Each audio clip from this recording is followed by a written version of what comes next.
حضرت ابراہیم علیہ السلام کا واقعہ قرآن و حدیث میں ایک بہت اہم مقام رکھتا ہے۔ ان کی زندگی میں کئی اہم واقعات اور آزمائشیں آئیں جنہوں نے ان کے کردار اور اللہ کی طرف سے دی گئی رہنمائی کو واضح کیا۔ حضرت ابراہیم کا تعلق عراق کے شہر اور ان سے تھا جو قدیم زمانے میں ایک عظیم تمدن کا مرکز تھا۔ آپ کا نسب حضرت نوح علیہ السلام سے ملتا ہے اور آپ کو اللہ تعالیٰ نے نبوت اور رسالت عطا کی تھی۔ ایک حضرت ابراہیم کی پیدائش اور بچپن۔ حضرت ابراہیم علیہ السلام کا بچپن بہت مشکل تھا کیونکہ اس وقت کے بادشاہ نمرود کی حکومت تھی جو اللہ کی ذات کا انکار کرتا تھا اور لوگوں کو اس کی عبادت کرنے پر مجبور کرتا تھا۔ حضرت ابراہیم علیہ السلام کے والد آزر بھی بتوں کی پوجا کرتے تھے اور آپ کو بچپن ہی سے بتوں کے خلاف عقیدہ دیا گیا تھا۔ جب آپ بڑے ہوئے تو اللہ کی طرف سے آپ کو سچائی کا شعور ہوا اور اپنے والد اور قوم کے بتوں کی عبادت کرنے والے لوگوں کو اللہ کی ہدایت دینے کی کوشش کی۔ 2 حضرت ابراہیم کا بتوں کے خلاف احتجاج۔ حضرت ابراہیم علیہ السلام کی قوم بتوں کی پوجا کرتی تھی اور ان کے درمیان بتوں کی عبادت بہت عام تھی۔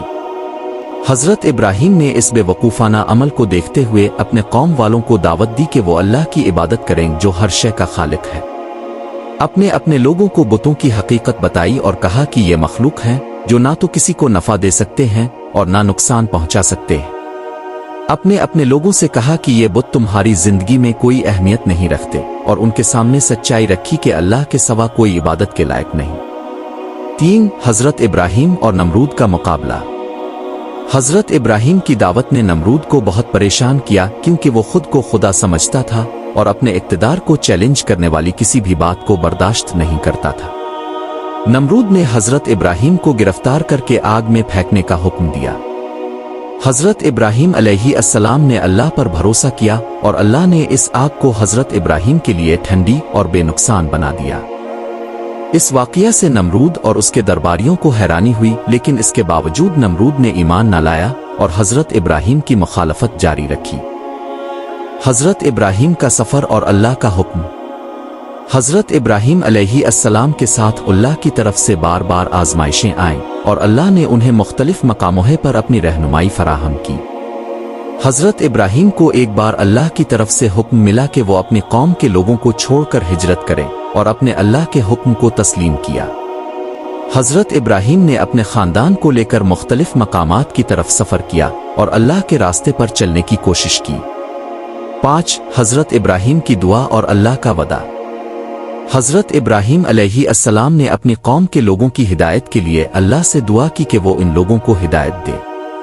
آپ کی دعاؤں کا اثر تھا اور اللہ نے حضرت ابراہیم کو بشارت دی کہ وہ ایک عظیم امت کے رہنما ہوں گے اور ان کی نسل سے بہت سے نبی پیدا ہوں گے۔ حضرت ابراہیم کی دعا میں یہ بھی شامل تھا کہ اللہ انہیں اور ان کی نسل کو اپنے راستے پر ثابت قدم رکھے۔ 6 حضرت ابراہیم کا بیٹا اسماعیل۔ حضرت ابراہیم علیہ السلام کی اہلیہ سارہ سے کوئی اولاد نہ تھی لیکن اللہ کی طرف سے ایک دن بشارت آئی کہ آپ کو بیٹا ہوگا اور اس کا نام اسماعیل رکھا جائے گا۔ حضرت ابراہیم علیہ السلام کی زندگی کا ایک اور اہم لمحہ اس وقت آیا جب اللہ نے انہیں حکم دیا کہ وہ اپنے بیٹے اسماعیل کو ذبح کر دیں۔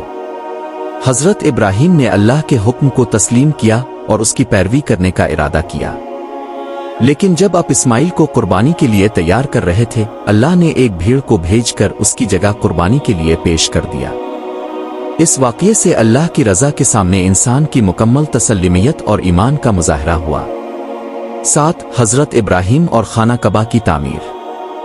حضرت ابراہیم علیہ السلام کو اللہ نے حکم دیا کہ وہ بیت اللہ یعنی خانہ کعبہ کی تعمیر کریں۔ حضرت ابراہیم اور ان کے بیٹے اسماعیل علیہ السلام نے مل کر خانہ کعبہ کی تعمیر کی جو کہ دنیا کا سب سے مقدس مقام ہے۔ حضرت ابراہیم نے دعا کی کہ اللہ اس جگہ کو امن کا مقام بنائے اور یہاں آنے والے لوگوں کے دلوں میں ایمان اور محبت پیدا کرے۔ 8 حضرت ابراہیم کی زندگی کا اہم پیغام۔ حضرت ابراہیم علیہ السلام کی زندگی کا سب سے اہم پیغام یہ ہے کہ انسان کو اللہ کے راستے پر چلنا چاہیے اور اس کی رضا کے لیے اپنی زندگی گزارنی چاہیے۔ اپنی پوری زندگی میں اللہ کی رضا کو مقدم رکھا چاہے وہ امتحان ہو یا کوئی تکلیف۔ آپ کا ایمان اور اللہ کی طرف سے آزمائشوں کا سامنا کرنے کا طریقہ مسلمانوں کے لیے ایک رہنمائی ہے۔ حضرت ابراہیم علیہ السلام کی زندگی میں جو آزمائشیں آئیں وہ انسان کے لیے ایک سبق ہے کہ اللہ کی رضا میں ہر چیز قربان کرنا ضروری ہے۔ آپ کی دعا اور عبادت کا انداز بھی ایک نمونہ ہے جسے تمام مومنوں کو اپنی زندگی میں اپنانا چاہیے۔ 9 حضرت ابراہیم کی وفات۔ حضرت ابراہیم علیہ السلام کی وفات کے بعد آپ کا مقام بہت بلند رہا اور اللہ نے آپ کو خلیل اللہ یعنی اللہ کا دوست قرار دیا۔ آپ کی نسل سے بہت سے نبی پیدا ہوئے جن میں حضرت اسماعیل، حضرت اسحاق، حضرت یعقوب اور حضرت موسیٰ علیہ السلام شامل ہیں۔ حضرت ابراہیم کا مقام اتنا بلند ہے کہ قرآن میں کئی مقامات پر ان کا ذکر کیا گیا ہے اور انہیں تمام امتوں کے لیے ایک عظیم نمونہ قرار دیا گیا ہے۔